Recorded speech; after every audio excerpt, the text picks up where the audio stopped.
and welcome back to another episode of Don't Blame Me. We are in the quarantine still. Whoop, whoop. That's despite your thing. What? Whoop, I whoop. said, yep, like you. I was fist pumping for all of you audio listeners, and Melissa's doing some like Aquarius weird fucking shit. Did you say Aquarius finger fucking? No, I said weird shit, but yes, finger fucking. That's some gentle ass finger fucking. Like what? You're not even doing it right. It comes from the wrist, and then you flick the fingers. I love it. Welcome, guys. Hope you're all doing well. And do we have anything? I'm trying to think of any stuff that we have to discuss, like any housekeeping, anything. Nah. No? I had some conflict this week, and usually, as me, I would have just ghosted the person. Yeah. But then I was like, what would I do if I was telling somebody, like, the advice I would give them? Oh.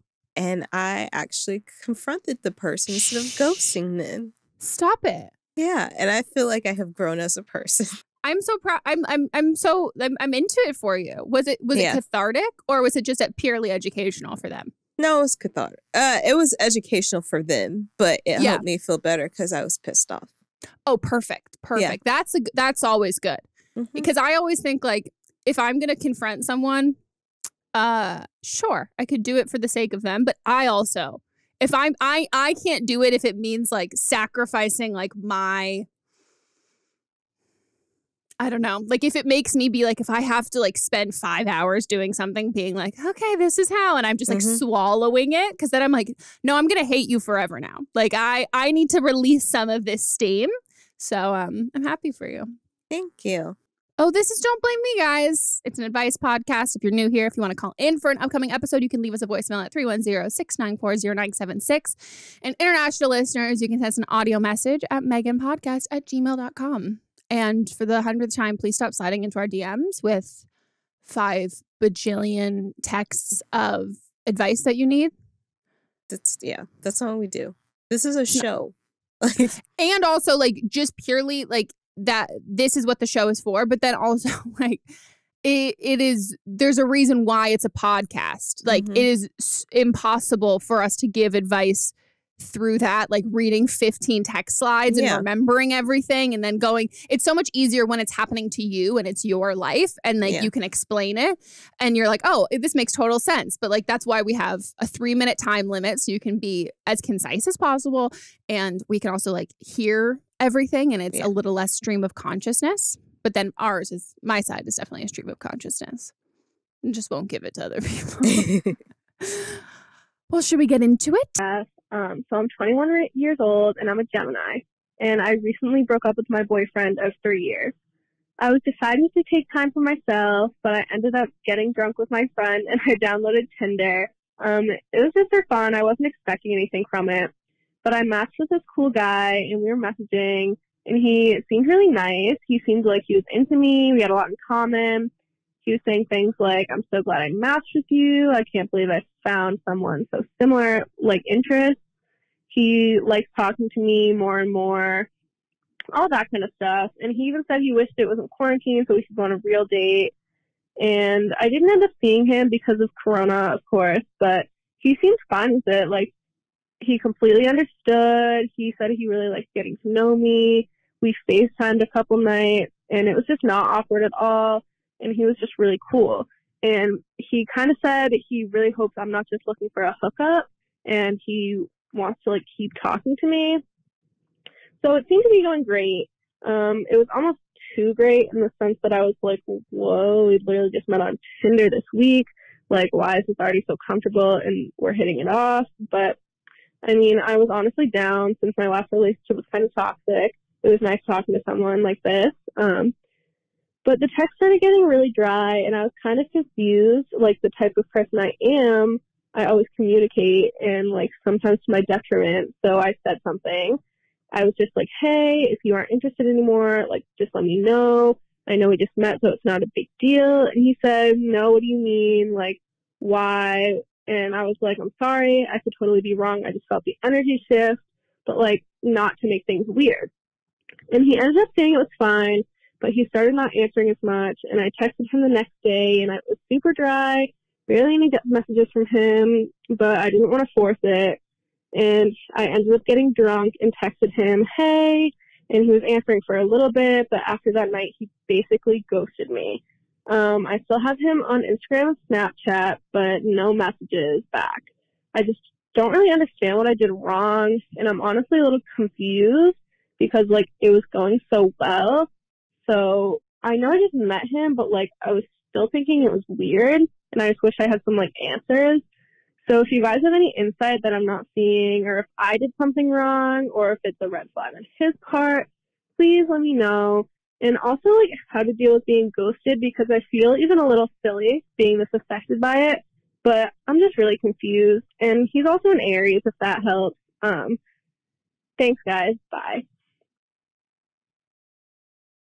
This is the most Gemini call ever. I have like multiple friends who are Geminis who it's the exact same thing where it's like a guy will like pull away and they'll be like, I would like to be, they're like so communicative, like so all about it. And then it's like, they're like, huh? I also want to add that I really do love the new slang, dry, for like conversations when they're like sucky and like they're boring. Like I love when it's like, oh, he's just like dry. Like I live for that. That's not new at all. Okay, well, I mean, it's new to me. Okay. We've been over this. White people are the last to get every fucking slang. Straight white people are the last to get all of the slang. Straight and white. I'm like, oh, dry. This is so cool and new. But I like it. I mean, this guy's just like, I don't know. I feel like this is kind of textbook when we talk about fuckboys. Like, no one, not that you're not that sick, but no one is that cool that like right off the bat, like you should be like, I don't know. I'm not into guys who say all that kind of stuff without knowing me. Like if you've known me a week, you're like, oh my gosh, like, wow, I like can't believe I've met a girl like you, like someone's as cool as you. And I'm like, so as cool as I am, you've known me within a week and you've never met another woman like that in like your whole life. This one fucking week. And us fucking texting and talking is like so wildly different than every other woman you've been in contact with. And that to me, I just think like, oh, so you think less of women and you're not surrounded by like cool people. So like, why the fuck would I come into your life to be like the one? I don't know. Like, I guess like that's just kind of like where my mind goes. And the same thing as we always say is that like, you should both be getting to know each other and like seeing if you're both interested. And I'm sure the quarantine has like puts like the fast pedal on everything because everyone's like horny and lonely. But it's just like a lot. My thing is, he said if quarantine wasn't happening, I would want to go on a date with you. I think he was testing her to see if she would actually say yes to a date. And then when she didn't say yes, that's when the conversation went dry. Oh my God, you are so right. He just wanted to hook up. Yep. He just wanted to hook up. And so he slow pitched it to you to be like, you gonna take it? And you didn't. And then he fully pulled back. Mm-hmm. You're 100% right. That's exactly what that was. Because the dry, that whole thing, like we've done that. We've all done that. Like that's like, oh, I'm not interested in this person anymore. And that's, yeah, like you can just tell when someone's saying something to like get something out of you and then didn't get anything out of you. And then when that total shift happens, believe that and like pay attention to that. So like you didn't do anything wrong at all. And I would say like your second part of being like, well, how do I get over someone being ghosted? Like, how do I like deal with all of that? I I think like it's great to be like vulnerable and like open to like love and relationships and all of that stuff. But I think there's also a huge part of like your heart is going to be loud no matter fucking what. Your head is the thing that fucking quiets down when you start to have these feelings, and focus on what your head is telling you. Like focus on that and your brain and being like, okay, well, logically, this feels really great. But logically, does this guy know me super well? No. Like, am I only feeling these things? Would I have said this to him if he didn't say it back? Because it always feels good to have a compliment most of the time, unless like someone's like, it's girl. I mean, I feel uncomfortable with a lot of compliments, but like, I also love attention. But there's like something about it. It's obvious that like, that's something that you want to hear. And like, when you hear it, it can make you feel good and then make you be like, that's how I feel too. And it's like, but did I feel that before they said that? And also, am I just flattered? Yeah. And with you coming out your last relationship being very toxic, you're like craving some of that attention. So it felt good that he was saying the things that you wanted to hear. But that's exactly what he was doing, saying things that you wanted to hear and not. Like, actually, he wasn't really invested in this. And you get over being ghosted in this type of way by realizing this is somebody that you'd rather have ghost you now than down the road. And so he's probably just like keeping you in the rotation and having some small conversations with you just in case down the road that you actually do want to hook up, and he'd probably hook up with you and then dump you after that. Yeah. So don't allow yourself to be used unless it's mutual using. And also, you said your last relationship was kind of toxic. So I would also do some like, you know, reflecting on that now and being like, are you downplaying it or are you like,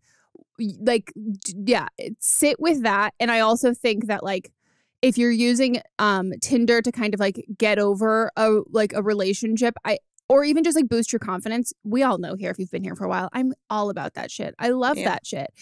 But I think the key component to using it to really boost your confidence is just swiping and going and all of that. And I don't necessarily think that you should message people. And if like they message you, don't respond and just go through and swipe and see the people and like be like, oh, wow, people are still interested in me. But it's not.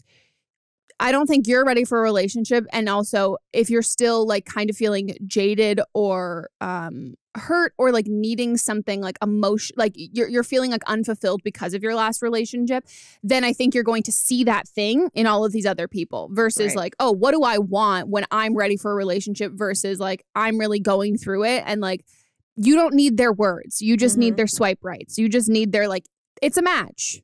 Woohoo. And then not follow through on that. So that's what I would advise you to do is just not message people and whatever. If anyone, I mean, I think leading someone on is like a fucking line when people say like women are leading guys on, like is literally just a line. It's to, like, calling you a tease, which is not something that exists. And it's like, it's essentially, it is just an excuse to be like, you owe me sex. Like, that's what you owe me. Excuse me. And I think like in turn, most of the time for like hetero cis men who are like, oh, he led me on. It's, oh, he made me believe he wanted a relationship, but he just wanted sex. And that's usually how the terms work. So, but I think if you are not investing like the time in like messaging someone and talking to someone, who the fuck cares? Like everyone's on dating apps to either boost their confidence, and a huge amount of people are on dating apps to just like hook up. So if you're just swiping and not messaging, you're fucking fine. Like you're so fine. But I think if you need that like conversation and that validation, like through talking to people, I think that's probably a sign that like I would say therapy over like talking to a guy. I think if that's the stuff that you're seeking and needing, you don't give that much responsibility and that much like vulnerability to people that you don't know. Like you're essentially you're giving them like, hey, not that your self-worth is like rooted in what they think about you, but if you get out of a bad relationship that does make you question your self-worth and then you go to other people for that, you're essentially giving these strangers like permission to like, hey, I'm really vulnerable right now and like I need your like approval, and if I don't, and like here permission to like completely shatter me. Which I mean I think we've all done that before, but I don't think or I know that that's not. It's not, it doesn't feel good. Right. Doesn't feel good. Best of luck. Let's add that to the list. I've never met a girl like you before. Yeah. That's our list on fuckboy things to say. Hi, Meghan and Melisa. I met my girlfriend a year ago, and all this time, until quarantine started, I had a busy schedule with working and studying and playing soccer in my college. So I only had weekends to hang out with her. So we would enjoy the time as much as we could. We would go out and drink or have friends over or just chill at home, and we would drink because it was weekends and that was my only free time. We also went on vacation for 2 weeks last December, and it was a fun party place, so we basically drink every single day, and it was so much fun. But now, when quarantine started, she moved into my apartment.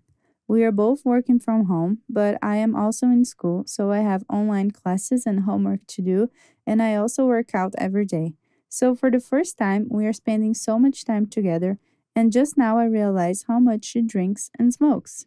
And I don't know if this is her way to deal with quarantine, which I totally understand because this is a weird time for everyone, or if this is something that will happen for the rest of our lives.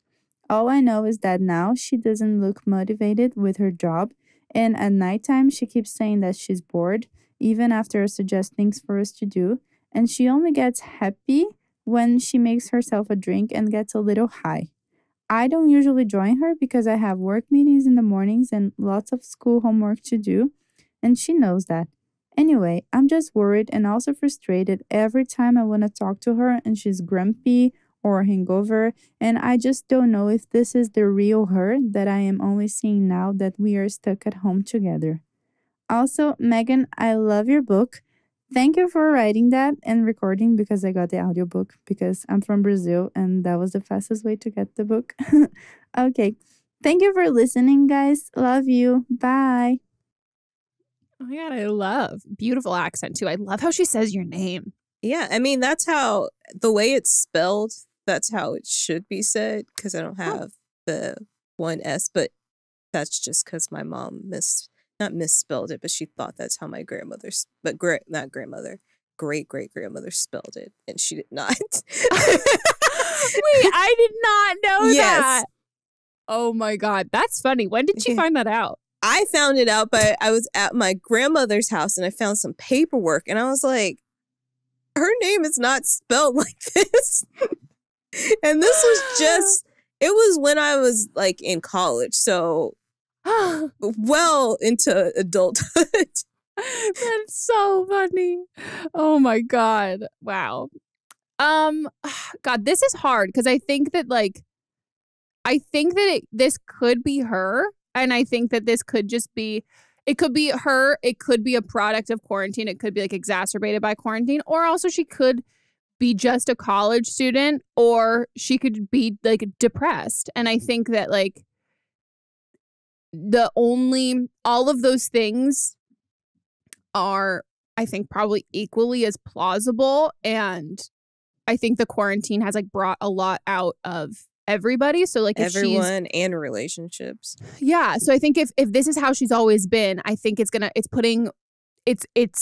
like an amplified version. This is like when you do Molly, people say it's like an extra version. It's like the most intense version of your personality. This is like quarantine. It's like this is the most concentrated, but also you have all of these outside stressors, and then also you all outside stressors on you too. So even if you don't realize, your fuse is going to be a little bit shorter because like you're stressed and you have all this other stuff. So like you don't have like the bandwidth necessarily to like want to deal with her. So like there's just tension everywhere.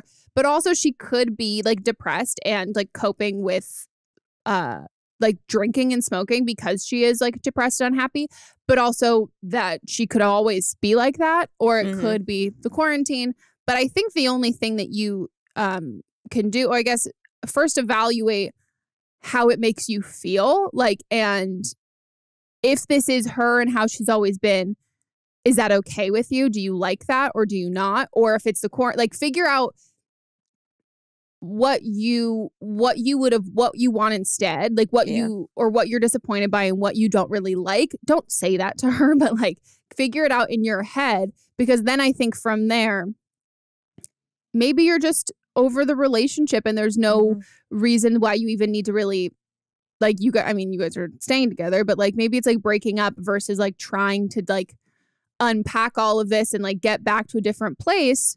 But I think the only thing that you can do right now is like have a conversation with her and just ask her without being like accusatory and just being like, hey, the quarantine's put a lot of pressure on me, I know, and I know it's put a lot of pressure on you, and it's put a lot of like pressure on like relationships like as a whole. And I just have noticed that you seem you seem to be like not like, how are you doing? Like, are you okay? Like, how are you feeling about all of this stuff? Like, and if she's like, oh, I'm fine, like this is just like, it's me, then you're like, okay. But if she's saying like, no, I'm really having a tough time, then I think you can say, I think like I've been able to sense that. And I have also noticed that it seems to me that like when you're having a tough time, like you do turn to like alcohol and like I think weed a lot.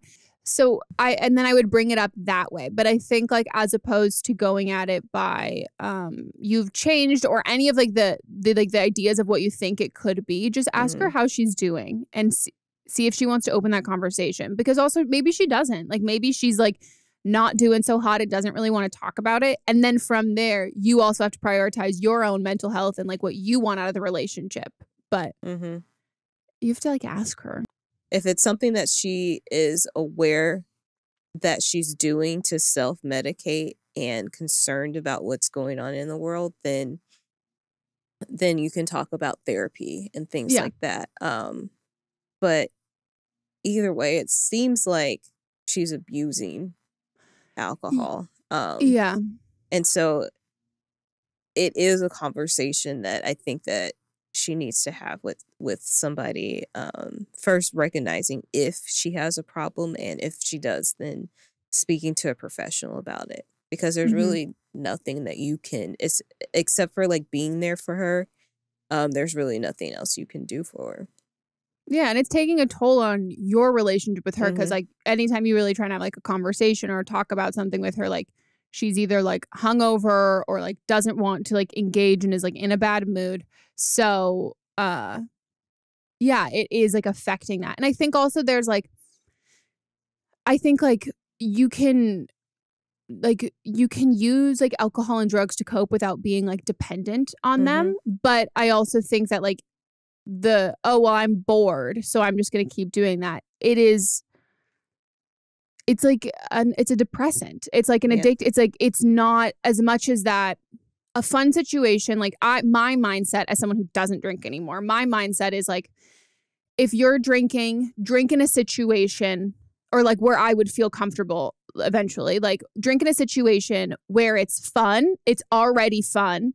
And if you have like one social drink, it might make it like a little more fun. But like a situation that's like sucky, or like friends that you don't like, or anything that you're like, oh, let me drink to get through this kind of thing. It's like, well, why are you here? Right. Like, how about instead of like drinking to get through it, don't be in like don't be in those positions where you're doing stuff that you don't like or you don't want to do, or that are so boring and terrible. It's because it's also addictive. Like if that's how the way that you go to for having like fun when you're bored, it's not sustainable. And it's also just going to make you feel shittier because it's a depressant. But this might just be like her personality, and like you're just discovering it now. Yeah. But I always think if your inclining is to like break up, and you don't like the person's personality, they don't need to know that. You can just break up. Like you don't have to like tell them like, turns out I don't really like you. Like turns out like you kind of suck. Now that we spent more time together, like I just don't really like you. But so what excuse would you give though for the breakup? They've been dating for like a year, right? She said that. They've been dating for like a while. Shit. So it's a real breakup. I can't ghost. They live in the same place, so you can't just ghost. She has to kick her out. If you want to be super upfront, just be like, I've like really enjoyed like the time that we spent together and I really like you. I just think that like this quarantine has put a lot of pressure on our relationship, and I don't think we're as compatible as I thought we were before. Have a nice life. Goodbye. That was very mature. Hey, Meghan and Melissa. I'm going to get straight into it. So my girlfriend wants to get a Native American tattooed on her arm, or like a Native American warrior with a headdress on her arm. And she's Vietnamese. And I think it's wrong. I think it's cultural appropriation, and so do a lot of other people. But she thinks that it's fine. And she says that it's just art, and that it's just art, and she's appreciating it. But I don't think so. I think it's wrong, and I think it's cultural appropriation to get something like that on your body without being part of the culture or appreciating the culture. And so we're currently in an argument about it, because I said that I don't respect people who put symbols of other cultures on their body without either being part of that culture or being really fascinated and loving that culture. And she said, so what does that say about a relationship that you don't respect me because I'm still getting the tattoo? Am I being stupid? Like, is this a sort of like, not my body, doesn't matter? Am I like being too harsh? I'd love to hear your advice. Give it to me straight. I don't really care. Thanks.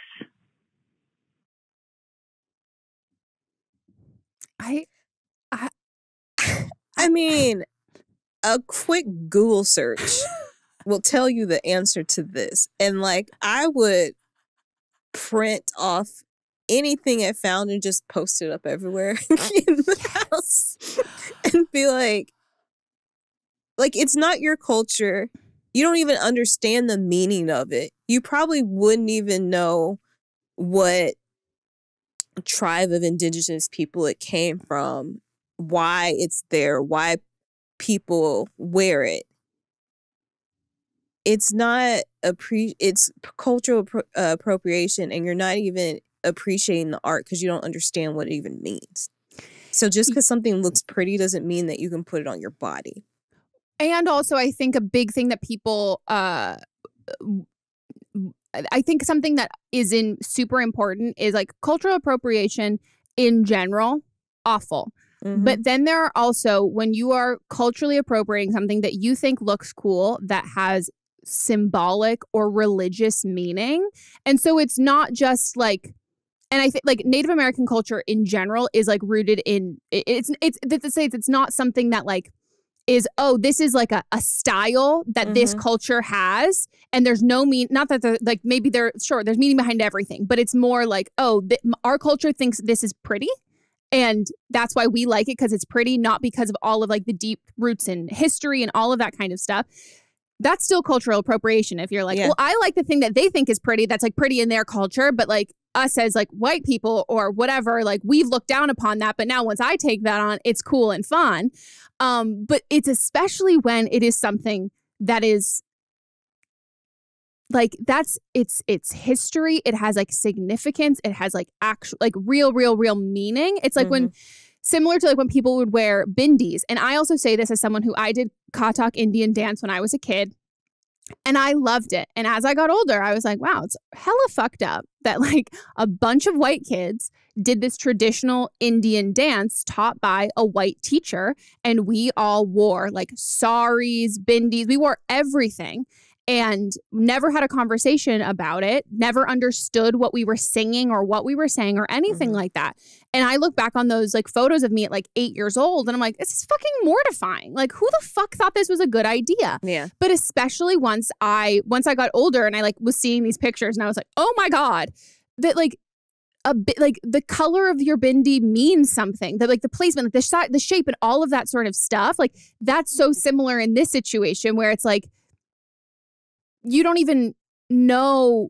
There's so much nuance to like, it's not like you're getting like a Disney. It's not like you're getting Pocahontas where you're getting like the Disney like watered down, and even like that appropriation is problematic. Exactly. Like you're not even getting the appropriate, like the Disney appropriated version of Native American culture. You're not even getting that.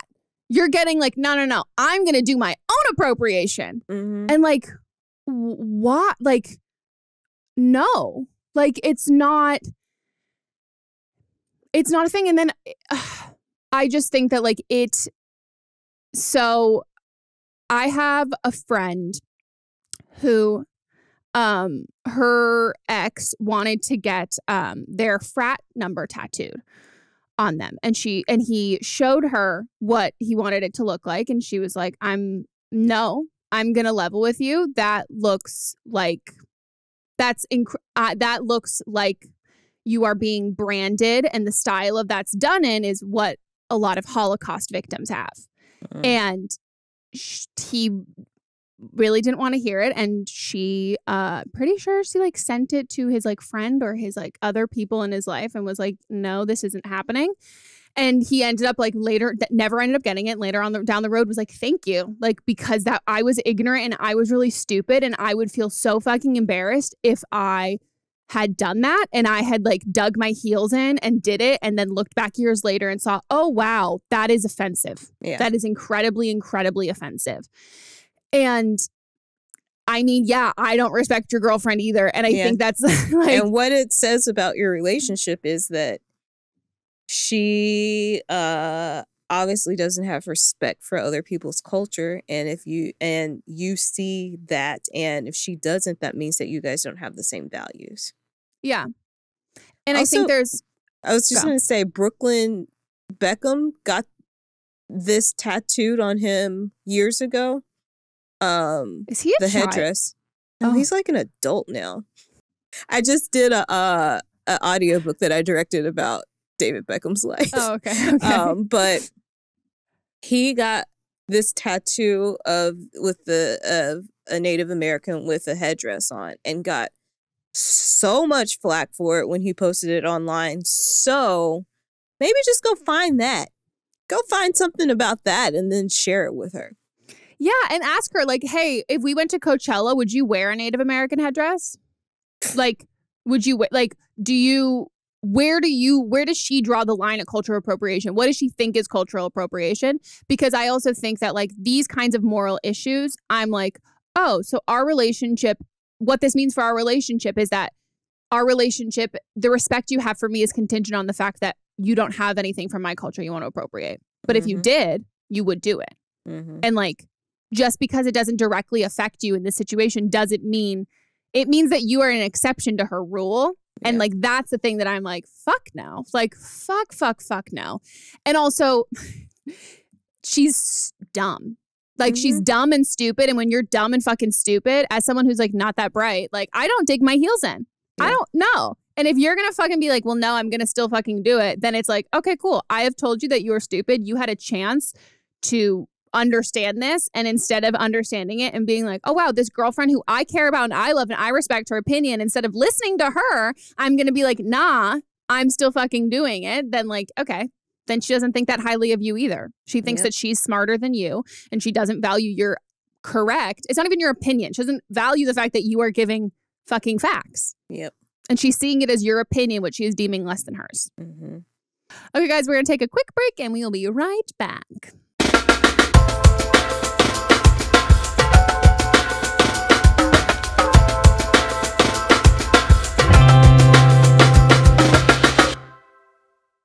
Okay, guys, we are back from our break. Melissa's eating hard-boiled eggs. She doesn't like them, and she's eating them anyway. And let's get into the rest of the calls. Hi, Meghan. So I have been a long-time listener, and I know that you've had tons of people call in about their friends and saying, like, my friend is in this toxic relationship. How do I help her? And you're like, it's not their life. You know, you can't make them learn lessons. And I know this, and I've been through this. I'm 24. But my friend is in a very toxic relationship, and they've been on again, off again. She's 22. He's fucking 32 with 2 children, Meghan and guest. You know, my question is, like, why can't he get women his own age? It's definitely not because he's a piece of shit, but, like, you know, whatever. Anyway,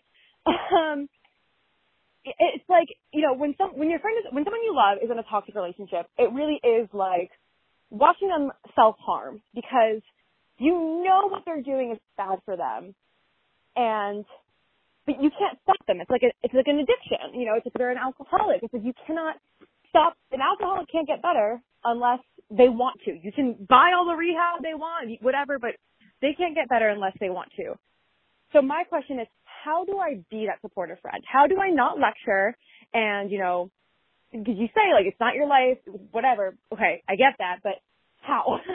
How do I ensure that she feels supportive, but I'm not going to be like, oh my God, you're an alcoholic? Yay, I'm going to support you in, like, this drinking binge because I'm a supportive friend. Like, that's not love. Like, you know, that's not love, encouraging that behavior, supporting that behavior. So how do I equal parts love and support them when they're doing something toxic? And I'm not an I told you so person, even though I'm always right. And I've been through this with my best friend, and she, you know, the lecturing didn't work. Surprise. She had to learn the lesson on her own.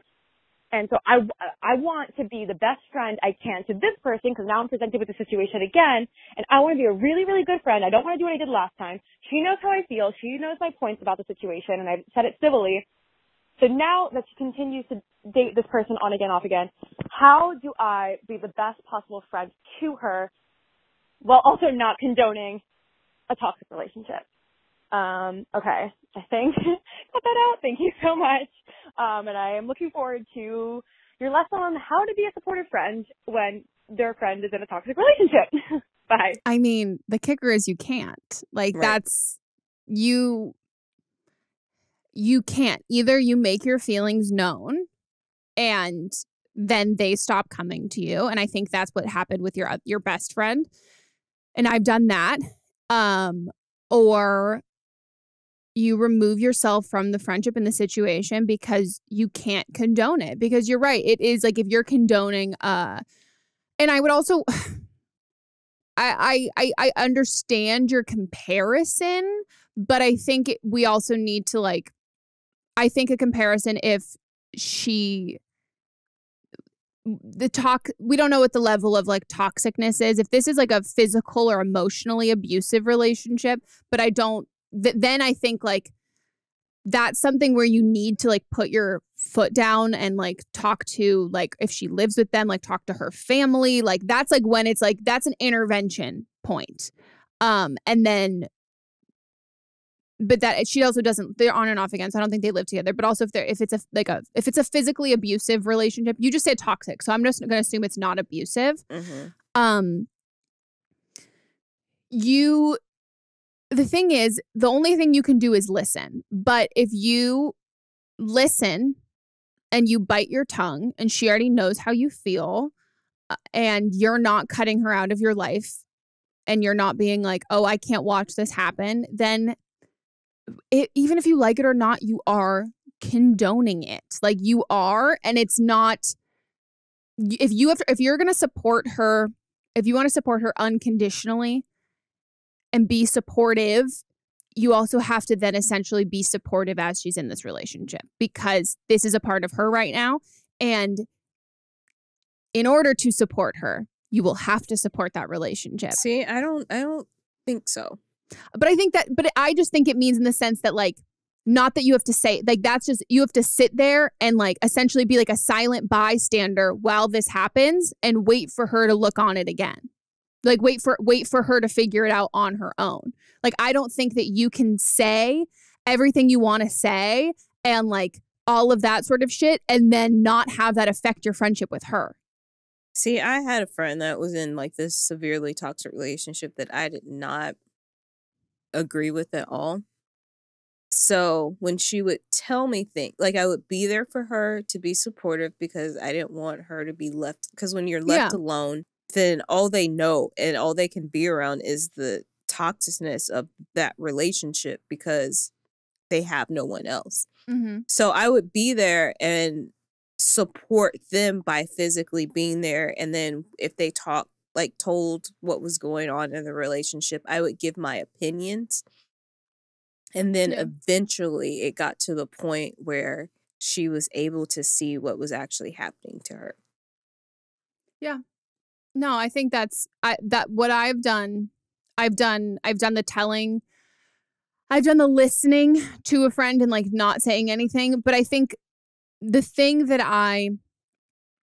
if you clearly have not said something so polarizing where she's kicked you out of her life, she's still been there and been around. And if she knows how you feel, like we've said all the time, you only have to say it once. And then from there, if I have made my feelings clear to you once and you have chosen to stay in the relationship, then the next time that you talk to me about it, I'm just going to listen. And if then my friend is like, well, I really want your opinion, my response has always been, you know how I feel and I care about you. And I don't know if what I'm going to say right now, you know what I'm going to say. And if you want me to say it, I will.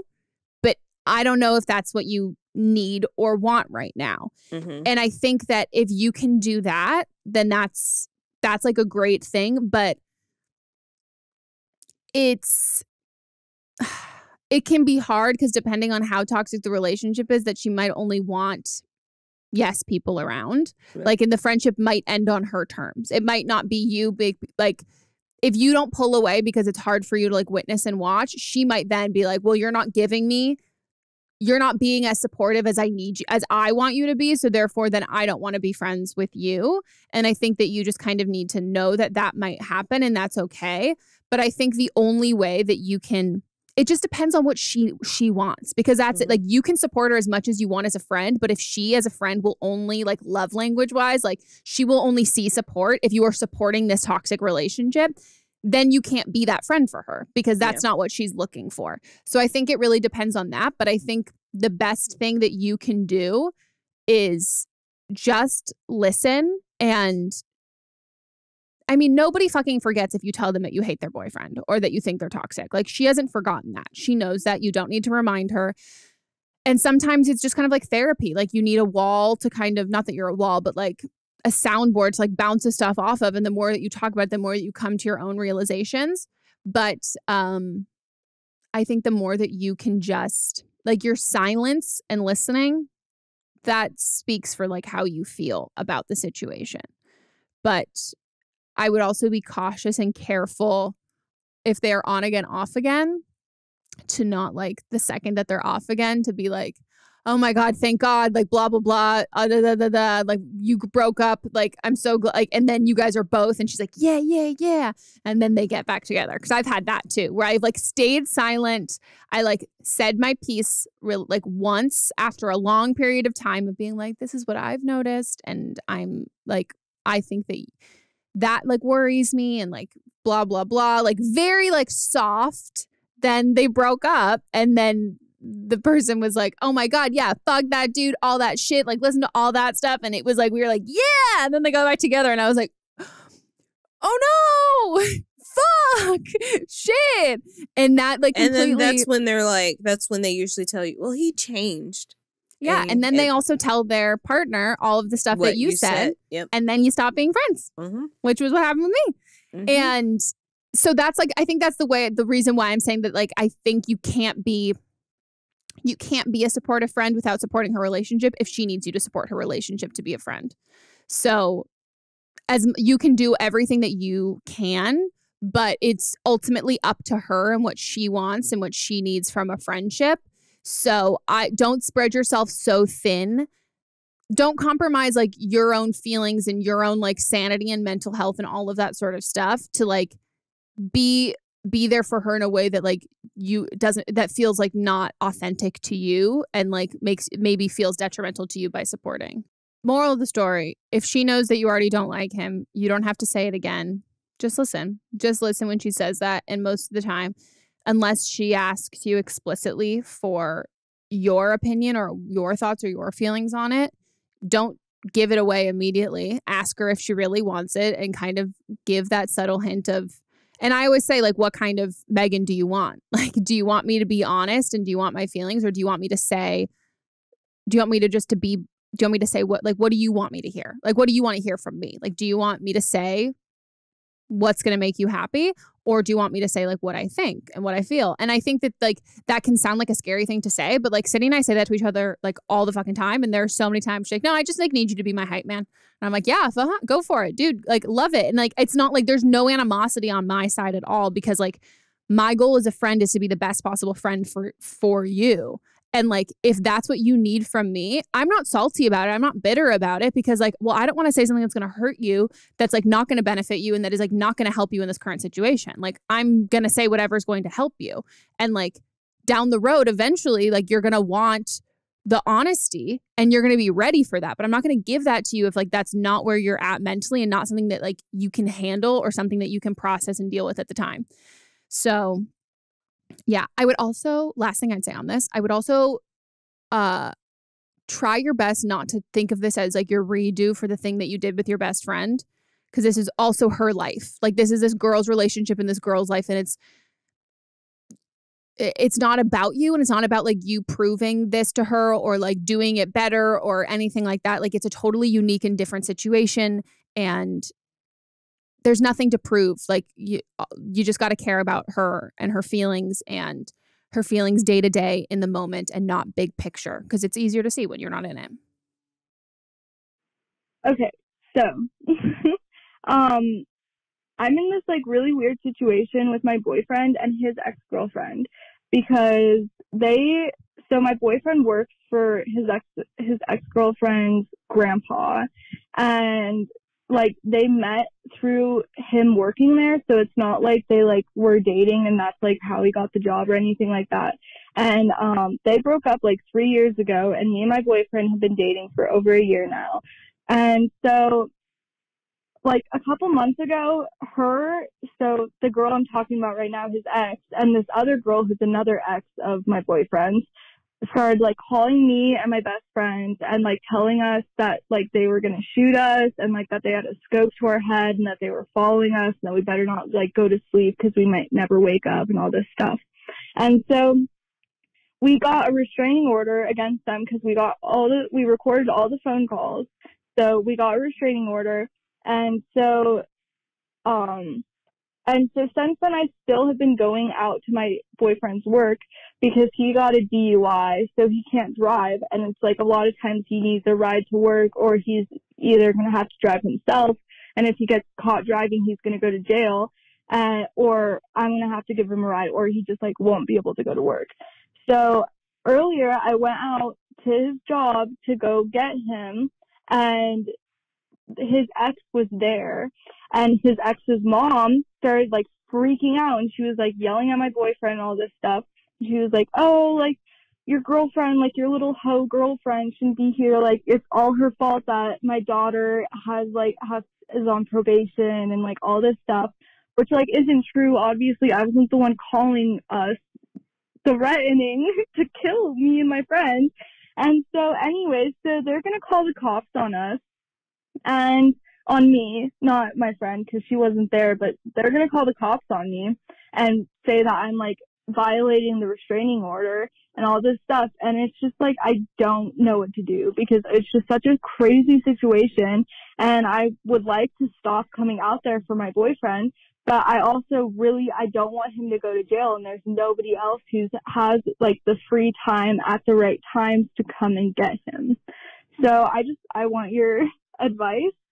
Thank you. Bye. Wait, when you have a DUI, you can drive to and from work. Maybe it depends on what state you're in. Yeah, or like, I guess, but like I don't know.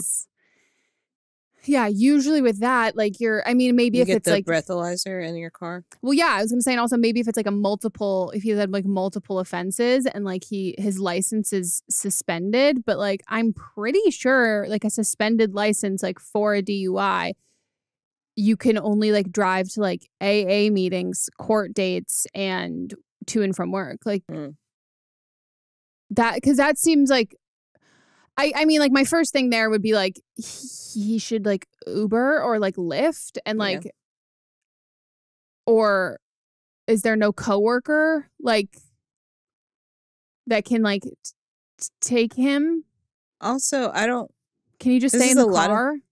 It's a lot of legal stuff that I don't understand or know about, but like, how is it if you're driving to drop him off and she just happens to be there and she like, how is that violating the restraining order that she can call it on, that the ex can call it on the caller? Yeah, it doesn't make sense to me because unless she has like it was like a countersuit sort of thing, Right. and then she also got a restraining order against you. But I mean, I think like practically, if you're gonna drop him off and pick him up, stay in the car. Yeah, or drop him off like a block away, and he can walk the rest of the way. Also, he should find a new job. Yeah. Like, he really should find a new job. Because everyone there is toxic. Like, why would you want to work with somebody whose mom and daughter, aka your ex, I mean his ex and his ex's mom, that they're threatening your life? Like, why would he want to stay at that job? It makes maybe they're in a sense. small town and there's not a lot of jobs available. It's construction in my mind. Is it construction in your mind? It's something. I saw like a feed store. A feet store? Feed, F-E-E-D. Oh. Yes. Okay. I don't know why that's what I pictured in my head. I don't know why I pictured a construction site. That's what I pictured. I mean, I'm thinking of something that's like an essential business. That's a family business that it's just okay for all these people that are in the same family to be there at any given time. I don't know. Yeah. I mean, I think my practical advice is call whoever whoever your, I don't know, your contact. I don't have a restraining order against anybody, but like whoever surprising. Like it is, I mean, not without trying. But whoever your contact is, or like the judge, or like if you had like a lawyer or anything like that, or like the state or whoever that you were in contact with for that, I would contact them and immediately just like tell them like, this is what's going on. This is what like happened, blah, blah, blah. And I would then also do some more, maybe you just didn't explain, like maybe you know it and you just didn't explain it because you didn't think you needed to, which you didn't, but like of like your boyfriend's like, why can't he like Uber? Why can't he like Lyft or something like that? Why can't he carpool with like someone else who like works there? Or also, are you sure that he can't drive to and from work? Like, or did he like total his car? Like what, like something like that. He should find a new job, but in the interim, if you're driving him and picking him up, then don't get out of the car. Like you said, do like a couple blocks away. Yeah. And stay in the car. Because that's your property. Mm-hmm. Their property. Or yeah, her car is her property. Yeah. Got it. But if she's driving onto their property, then that's different. So that's insane. Crazy. Dude, the mom? Like, how good is his dick? That's what I'm like, bitch, why are you with him still? Like, I would be like, this is a lot. Goodbye. It's like so much like the ex is like threatening your life. Like he meant that much to her. Yeah, I'd be like, take him. Yeah. Like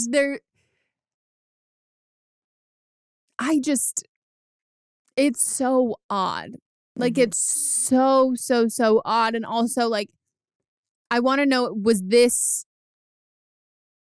did he date anyone in between? Because like he dated her 3 years ago. You guys have been dating for a year. So has this been happening since you started dating him? And like, did this happen to other girls that he dated? And also, if she's on probation, it's not her first offense. No. So maybe she's done this to the other girlfriends. Did you know her before? And then she's mad. Oh my God. And also, where do they work? Oi, oi, oi. We need a follow up with this one. Mm-hmm. Please. Most please. definitely. And if there's like legal stuff that we won't share it on the podcast. Yeah. But like, we want to know. So you can slide into our DMs. We're giving I'm you sure the permission. lawyers and law school people will be commenting on this. Yes, please do. Well, it's time for Don't Blame Them. Okay. This is where you guys call in with your own advice from previous episodes. So what is this it? This is from season 6, episode 1, where the gal, she was in college. She's a freshman. Her supposed boyfriend is a senior. And he did not want people to know that they were together. And here's somebody calling with their own advice. Hi, Meghan and Melissa. I'm calling to kind of add on to the situation where a girl called in and she talked about dating a guy in college and he's much older than her and how he is keeping her and the relationship secret and kind of saying that I won't introduce you to the family or friends. And I just wanted to say that in high school, I went through the same thing. So it definitely is a very immature high school thing, or maybe just like frat boy type of guy. But basically in high school, I gave my boyfriend at the time an ultimatum, and I told him that if he doesn't like put his foot forward in this relationship and introduce me to the family and his friends, that I would just not be in a relationship anymore and I would break up with him, because ultimately it's not worth it to get your feelings hurt and keep everything secretive, which is also really heartbreaking as well. Especially if you love him, you really want to make sure that he loves him the way that you love him, or the way that he loves you the way that you love him. And ultimately he showed up, my boyfriend at the time. He did this for me and we stayed dating. But if he does, say like, no, I can't do that for you, then definitely dump his ass, and don't ghost him, because you want to be the bigger person. Like, I know you can be the bigger person, and try not to take anything he says after you dump him too personally, because I know you deserve way better. Anyways, I hope this helped, and yeah, thanks, bye. Well, you're the exception to the rule. Yeah. Yeah, I mean, I'm gonna level with you. I don't have high hopes or good faith in that girl's the original caller's situation. I don't think they're together anymore anyway. I don't either. Because we're quarantined. They're not even at school anymore. I don't think they're together. Also, I would say it is a high school situation, but it's very different in high school because you live with your parents. You see the person at school every day. People know, high school people know, friends. If it's oh, I'm not meeting your friends from other schools, but everybody at our school knows that. Not necessarily if she was a freshman and he was a senior and they weren't. No, I mean the girl who's calling back, the girl who's the don't blame them advice girl. Yeah, that's what I'm saying. She was in high school when it happened. So if she was a freshman and the guy was a senior and then they were never in the same hallways together, then people. Oh, you're right. Might not know at school. They could have been neighbors sneaking around. And then at school, he was nah. But then she said, no. Yeah. I mean, I think that's the exception to the rule. Yeah. I think this other guy is he's not going to come around. We had other calls that were very hot, coming in very hot. But it was more of our opinion, so I just wanted to give a different taste. No, because I think that's the thing that when you're in a situation, we always want to see and hear what we want to hear, and we want it to be the way that it is, and maybe hearing this kind of stuff, if you asked the guy that you were dating to do this, that he wouldn't do that, and it's oh, okay, so Yep. There's an exception to the rule in my mind. In my mind, I can paint myself as the exception to the rule. And then I hear the exception to the rule and it's no, that's not. I don't think that's going to work. So, yeah. I mean, we're all going to be the exception to the rule at one point in our lives. And then that gives us this this hope that like moving forward we will continue to be. I had that. I was the exception to the rule in high school, but I also didn't really like care that much. But then as I like went on, I was like, oh yeah, like I'm immune to this stuff. And then I was like, oh no, that was like a one-time thing. Okay, for sure. So, but guys, please let us know what you and your fuckboys are like. What your college fuckboys. Let us know in the comments.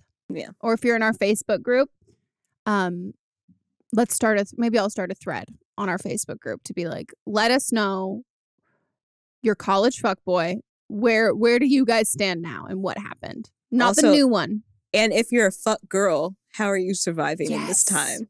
And what are you doing with your bench? Yeah. Like if you actively have a bench or you had a bench, what's happened? Have you made a new bench? Like right. have you I would think that this would be the prime time for a fuck girl to survive, like where she can put in minimum effort. Yeah. Because the dudes are already so thirsty. So like just her being on Tinder and just fucking with dudes, like get it, bitch. Yeah. Fucking get it. Wow. Because fuckboys have to work a little harder. Well, that's the thing that I'm like, and also fuckboys, like I just don't foresee a fuckboy like continuing on with the girl that he was like stringing along in college. Like I see him then texting the girl, like his hometown girlfriend who's also now home, or going on Tinder and finding new girls and then doing the thing that this guy, one of the first calls is doing, of being like, sucks that we can't go on a date because of quarantine. Yeah. Question mark? Mm-hmm. Can we? And so that's what I wonder that. I think the fuckboys I think that's like a whole different world for them. Yeah. Wow. That's it for our episode, guys. If you want to call in for an upcoming one, you can leave us a voicemail at 310-694-0976. And international listeners, you can send us an audio message at meghanpodcast@gmail.com. Our Facebook group is currently closed. You can't even find it now. I made it so you can't even find it. God. That's why we haven't got any new requests in a day or two. Yes, fantastic. It will open up again, but we are just closing it. We have a lot of members right now, and with the current times, we haven't gone a week without having to kick someone out, block them. So we're making sure that for all of you who are wanting to join forward, that we're getting rid of we're cleaning house. So it's going to be a better place once you guys are eventually in it. If you want to follow us on Instagram, we hit 10K. We hit 10.2. Oh, nice. I don't want to jinx it. But if you want to follow us there, Don't Blom Meme Pod. Check us out. And our socials are down below. My book is out, You're Not Special. And we'll have resource links in the description also. Anything else? Oh, come on, you got yours. Your other podcast. Oh, yeah. I mean, I've got so many though. Your newest, my newest, the newest on your bench. Well, that would be Jocelyn Lilly though. Okay, the second newest on your bench. The second newest is Never Sleep Alone podcast, and it is just like very sexy and saucy, and we're going like, if you guys like the sex questions we do here, this is the next level. Like things that Meghan and I don't have experience with, that we can't even touch. This is the next level of that. And I think you guys would enjoy it because it's more like a roundtable discussion, and we've got an expert that's there, at least one expert, and then other people. And it's fun. It's hosted by Dr. Alex Schiller, who is a genius and also not a real doctor. So it's just a great time. And you'll have the phone number listed down below. Down below. You can also follow me on the gram to see my posts about it and my stories. It's good. It's a good time. Loved your story the other day about like, I'd let you examine my butt. Yeah, that's the proctologist that we're having. I know. I was like, nice, bitch. I love this. It's a forward story. Yeah. Cool. So that's it, guys. And we'll see you next time. Goodbye. Bye.